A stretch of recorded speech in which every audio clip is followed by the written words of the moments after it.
pozorištu su se skupljali disidenti, umetnici, opozicija.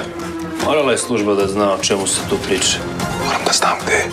Postoji priča da su imali privatni arhiv. To mora da bude neko iz pozorišta. Ja sam kriv. O, izvolite, izvolite. Ubijao sam svojim rukama. Šta znači ta maska? Simbol čega? Davidoviću, stani!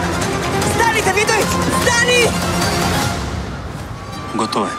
Rešila si slučaj. Ministar se nije sam ubio. Nekoga je ubio.